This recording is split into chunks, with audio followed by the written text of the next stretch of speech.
Hi friends, welcome to Harmony Hills Home and Garden. I'm Jenny and we live and garden here in Baltimore, Maryland, Zone 7. Today's project is a little bit of cleanup and a little bit of imagination work.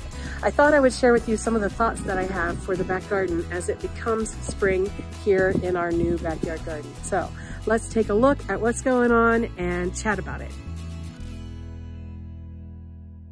So the first project of the day was to clean out the top tier vegetable garden because it was overrun with wild onions and I had to get those out so that I could prepare the soil for my vegetable garden this year. Now, as this footage shows, I was not able to get hardly any of those onions out with their bulbs intact. So I was ending up pulling the greenery off, and I'll just keep after it and hopefully weaken them over time as I continue to pull the greens out.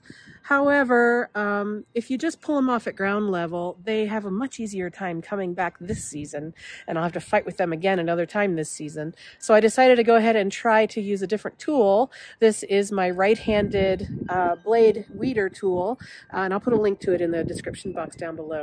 And I used that to cut them off under the soil surface. Now I'm not digging a whole lot under there. It's like 1 or 2 inches underneath the surface of the soil, and it slices off the roots deeper down in so that when they try to regrow, it takes them longer to actually show and maybe does a better job of slowing them down and maybe weakening them. So that's my thought anyway. I tried digging them out by hand with my hand trowel. I tried digging them with a shovel, my digging shovel, and it's just too deep. And so I resorted to this weeder and it worked pretty well. So now that I have that vegetable garden all cleared out and ready for planting this season, I was looking around at the yard and enjoying what I was seeing. So let me share with you some of my thoughts. And please excuse the fact that I didn't put my stuff away from my weeding project. All right, so as I was standing here admiring the freshly weeded vegetable bed, I was looking down the way and I thought, oh, I really like those daffodils over there. I'm going to have to put more daffodils along that pathway, that grass pathway that goes down the hill for next year. And then I was thinking about what else do I like, and I saw the candy tuft down in the bottom tier.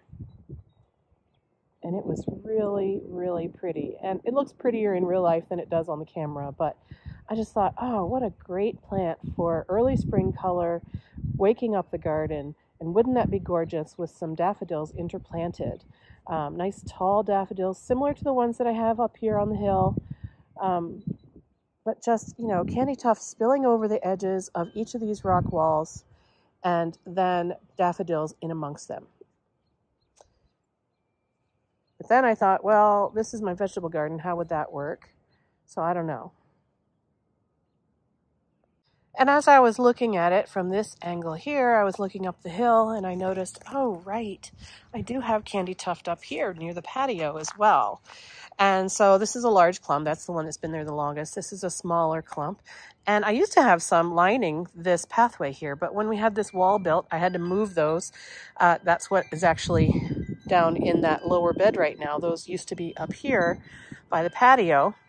And so now that I thought, well, of course, I need to put more candy tuft right here on this corner and right here, and maybe 1 or 2 more spots across here. So we'd have like 1, 2, 3, 4, 5, 6 clumps of candy tuft across here, eventually getting nice and big and spilling over and looking gorgeous in the springtime. And then back that with more daffodils as well. But then I noticed, oh, right, I have all these tete-a-tete daffodils up here, which I love because they're just the perkiest little miniature things. So sweet. I have them in clumps all around this patio garden. Ignore these pots, sorry. But there's some hiding behind there, and there's back over there. I have them like from this tree down this way around in this patio area. So I definitely need to get some more tete-a-tete and put around the back side of the patio and around this new rock wall area. And wouldn't that be gorgeous to get some candy tuft, mature candy tuft, tete-a-tete daffodils in here, and then also candy tuft and taller daffodils down along here. Wouldn't that be pretty? And more of these back along there as well.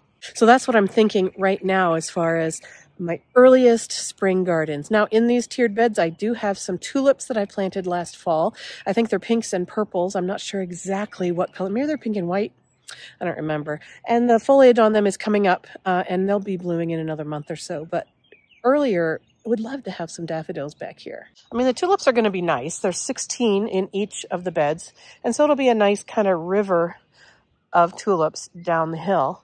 But wouldn't it be great to have daffodils in here too? And maybe crocus also? Ooh, and what about hyacinths? Oh, how about all of the spring bulbs? Now, I do have to remember that I have strawberries in here ringing the front of this bed, and a few of them over there as well. And so we're going to see how they do this year. I need to care for them. I need to wake them up, give them some fertilizer, get them some mulch, and then cover them to keep the rabbits off of them. But they're coming back. So I need to come up with a plan for the candy tuft compared to the strawberries. But I don't know. You know, with the seasons waking up and the forsythias blooming and the daffodils are blooming, right now is the only time of year that I really love yellow in the garden. And so I feel like it's the right time to be sitting here this bright blue sky day, dreaming of what I should put in my garden. Anyway, so that's what I'm thinking. And I'm also thinking about my peas. Let's go check on the status of my peas. I got this bed cleaned out, well, at least cut off the onion heads. And so I can focus now on my pea shoots. They are coming up. You might remember I showed a video of me planting these pea shoots. This was on, I think, the 19th of February or so, something like that. And they are all coming up. I think it was like 100% success rate on all the peas that I put in here. Now, this netting is only temporary. I have ordered some trellising to put across here to support the peas as they grow tall. I have 3 different varieties in here. The variety over here will be the tallest. This one is actually a short dwarf one, and this one's kind of mid-range. So I've ordered some trellising to go in this area, and it'll help make a nice wall of green, beautiful food right here to help guide you down this path down toward the bottom of the yard. So the trellising will be in, I think it said it's going to be delivered, I don't know, sometime next week, maybe in the middle of the week. I can't remember, but I'll put it up as soon as I can. And I also have to do something at the bottom to keep the rabbits off. I'll have to use my creativity to figure that out. But so things are coming together, and now it's time to be finishing up my pruning and weeding and get all the big blowing leaves around, maybe rake some up and put them through the shredder and put them back on the compost pile or something like that. I have too many leaves on my flower beds right now. I can't put my mulch right on top of it. I've got to clean some of those leaves off. Oh, I also want to mention that last fall I planted some onion sets and some garlic sets here as an experiment for seeing if they would overwinter. And the results are I have 2 little garlics here that overwintered, and I have 3 right over there that overwintered. So 5 of the garlics survived and are still growing. Although they look a little worse for wear. I don't know if they're really growing or if they're just kind of sitting there now. But I'm going to give them a shot. And then the onions, no luck on the onions. So no onions this year, but maybe I'll try to grow them from seed in the future. I don't know. We'll see how that goes. You know, this whole vegetable garden thing of mine is a total experiment. I have no idea if any of this is going to work. I had put in these tiered beds. One of the reasons I did it is because I wanted more places to plant in full sun. And of course, nothing in my garden gets full sun. Not a single square inch of my whole half-acre property gets full sun all day long. But in the middle of the backyard is the most sun anywhere in the backyard. So it will be part sun, part shade.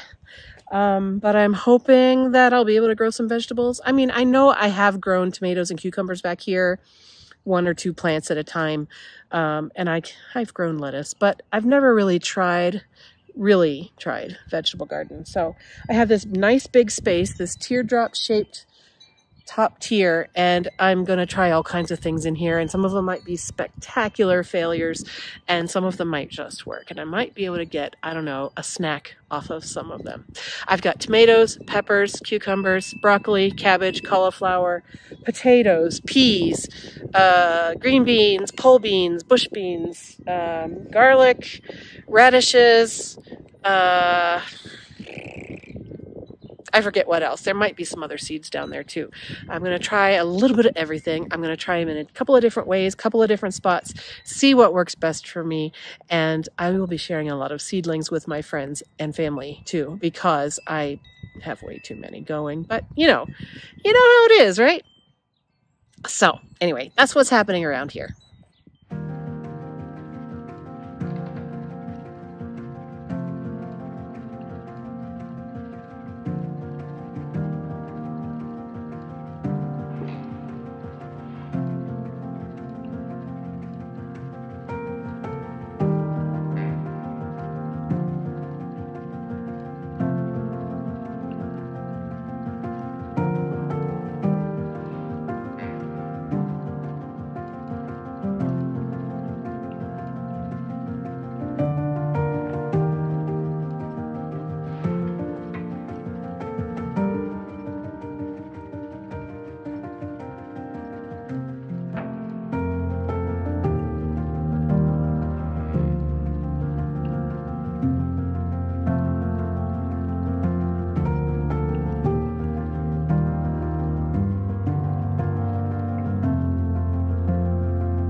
Just been sitting here on the ground at the top of my garden, just looking down the hill and just admiring, just dreaming, just I'm kind of giddy with excitement for the coming spring, you know? I'm sorry if you're still under snow. I know my kids are up in Minnesota, and so many people in North America are still under snow, and I'm sorry for you. Anyway, yeah. It's exciting times. No end to the work that's available to be done in the garden in the early spring, but I'm excited, I'm happy, and I just wanted to share with you today what's going on. Thanks for coming along with me on this kind of random video. I hope that you enjoyed what you saw. I hope that you'll join me again in future videos, and I will see you in another video real soon, friends. Take care. Bye-bye.